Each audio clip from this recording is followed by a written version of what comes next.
You always think that you play niche titles until you talk to more people and realize that the rabbit hole of video games goes way deeper than you could ever imagine. I remember years ago when I was a wee lad of 17, I thought I was an indie buff for playing Hollow Knight, only to realize that was like the top rung of indie game popularity, especially in the Metroidvania genre. It was like thinking I was a movie nerd for watching Pulp Fiction, which is something that I also did, and that overinflated sense of self for the most baseline things eventually led me to creating this channel. What a sad origin story. As time went on, I played similarly popular Metroidvanias in Guacamelee, Ori, Symphony of the Night, and Metroid Dread, but I also went a rung below that as well, not necessarily in terms of quality all that much, but certainly popularity. Blasphemous, Salt and Sanctuary, Death's Gambit, Axiom Verge, The Messenger, and while I haven't played these next few yet, I became aware of even more niche titles in the genre, like Ender Lilies and Grime. I started following the Metroidvania subreddit to find even more of these, and it opened my eyes to so many cool games with unique approaches to a well-trodden formula, and I took mental notes of some of my favorites. Knowing that I was going to make this video, I also posed a question to that sub to round out my picks, asking which Metroidvanias were criminally under-discussed and deserved more love, and I received dozens of titles that get talked about very little outside of that subreddit, and even on it sometimes, which I've found to be worth discussing, all of which have fantastic reviews and plenty of important distinguishing features that make them worth your time. I decided to cut it to my 15 favorites, 5 honorable mentions, and then the top 10 in no particular order, keeping in mind that I haven't had a chance to try most of these out just yet. There's so much more than just these 15 though, so on screen right now is every game that appeared on that thread as of my editing this video, which I have not included in the video itself. Jot them down, take a picture, pick something random that sounds cool to you, anything. Even though these didn't make the cut, I'm sure something's gonna vibe with you. I left out a lot of good candidates. With that said, let's do the honorable mentions. Vision Soft Reset sports a very minimal pixel art style, one that's certainly not my favorite, nor is some of the sprite work, but it holds with it an extreme throwback aesthetic that can definitely appeal to some. It kind of reminds me of old cinematic platformers like Another World. Despite the old school look, the gameplay seems pretty solid, and its most interesting idea comes in its time travel mechanics. This is a game that you need to beat in 20 minutes to actually win, so you need to rely on your growing knowledge of the game with each reset, as well as power-ups that you retain to get you through it as fast as possible. The idea is pretty cool. It's not much of a time sink. It has a 97% rating on Steam, but only 48 people have reviewed it. This is a serious deep cut to start with. Astalon Tears of the Earth reminds me an awful lot of Bloodstained Curse of the Moon, a sentence that, if you didn't know what I was talking about, would just sound like word spaghetti. It doesn't just remind me because of the nods to the original Castlevania games, but also they have the same 3-player swapping mechanic. I like the slightly more modernized gameplay in this attempt over Curse of the Moon, and with me being a bit more well-versed in Vania than I am in Metroid, I do appreciate this and a few other games on this list keeping that original spirit alive, especially with the castle setting. It's got a 94% on Steam with 433 reviews. One of the favorites of the replies on my r/Metroidvania post was Aquaria, a game that's 15 years old at this point, but still looks like it holds up pretty well. One aspect that I really appreciate with this game is that it ditches the soft platformer elements of most Metroidvanias and instead puts you in an underwater setting where you float freely through areas instead of being a humanoid that needs to jump up platforms. The setting and basic movement feels like a nice contrast in a genre that, if you really hone in on it, can sometimes feel a little bit samey, and I'd love to see more Metroidvanias in the future be a bit more liberal with the basic building blocks of the genre moving forwards. Aquaria has a 91% on Steam with 624 reviews. Touhou Luna Nights is actually a fan game of a bullet hell shmup series called Touhou, taking the series to a more 2D platformer setting instead of whatever the hell in God's name this is. And what stands out to me the most with this game, aside from the Japanese aesthetic, is the combat. It seems very fast, frenetic, lots of cool effects are thrown in there, tons of projectiles, the bosses seem really interesting, and you have a lot of tools at your disposal. A lot of these games seem to focus on the exploration side of things, but Luna Nights seems much more interested in giving you a ludicrously fun gameplay experience, which is fine by me. It sits at a 97 on Steam with over 10,000 reviews, meaning this one's been seriously stress tested and has come out with an amazing reception. And the last of the honorable mentions, I'm gonna be real with you, I thought people were trolling me with this one, and maybe they are, but I saw it too many times not to mention, so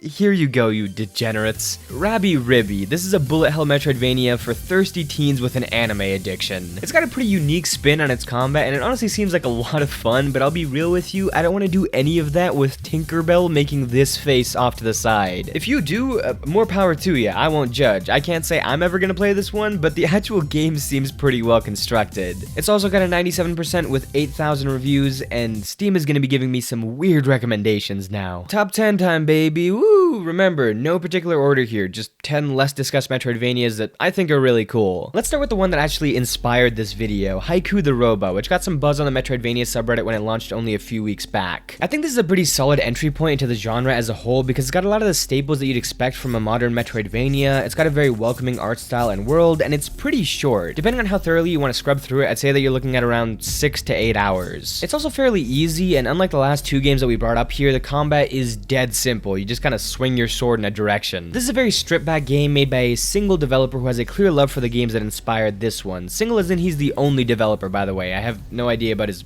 marital status. It's a really relaxing game, great for an entry point like I said, but also great for anyone who likes these games to be a bit more reined in. It's certainly not going to present the grandeur, boss fights, and dense gameplay of some of its biggest inspirations, so it's not the complete package, but it's pretty enjoyable nonetheless. 94% with 542 reviews. Infernax was put on my radar because of the studio behind it, Berserk, who are responsible for one of the best rhythm games I've ever played, just shapes and beats. And here they are taking a stab at creating a modernization of Castlevania. It doesn't have the character swapping gimmick of a few other modernizations that I mentioned, but it's got some incredible looking artwork at times and feels like how a classic Castlevania game would be if it just got a lot more complex with its design. There's plenty of secrets, multiple endings, and reasons to replay it. There's a bit of a Contra edge to it as well, a morality system, just a lot to sink your teeth into despite it not being all that long. A common complaint among people who are less warm on it is that it also lends from old Castlevanias in the frustrating difficulty of its level layouts, but overall people tend to agree that this game inspired by Castlevania 2 is a lot better than Castlevania 2 ever was. 92 on Steam, 725 reviews. It's not much of a controversial statement to say that Hollow Knight and Symphony of the Night are two of the most well-loved games in this entire genre, so again that sort of reminds me of both, with the kicker being that it also has a variation of Knight in its name is bound to be good. Aeterna Noctis looks like it has a lot of the ingredients to join the ranks of the Metroidvania greats, just viewing it as an outsider since I haven't actually picked this one up yet, it's on the lengthy end. It's got a sharp visual style, a good looking mix of simple and fluid combat, eye-catching levels and imaginative gameplay segments, a sweeping soundtrack, and some precise, exciting platforming. It's a bit of a shame then that it hasn't broken into the mainstream like you might have thought, although I can say that I've noticed a whole lot of love for it on the genre subreddit. I learned about this one way before I asked for direct responses. The biggest thing holding this game back seems to be some people's issues with its platforming. Apparently it's very difficult to get the hang of and demands a lot from the player. Some people find it to be a frustrating difficult instead of a fun difficult, which seems to have dropped its score on Steam down a bit lower than most games on this list. It's at an 81 with 448 reviews. Still great, but not what you'd expect with how some people discuss this game. It might be slightly more controversial, but to those that did gel with it, it's been heralded as a game that's knocking on the door of the bug kingdom for the modern day crown. So if this does interest you and the precise platforming doesn't scare you off, this game should probably shoot up to the top of your to-play list. Let's talk about some weird combinations that somehow work out. Jeanette McCurdy and Andre Drummond.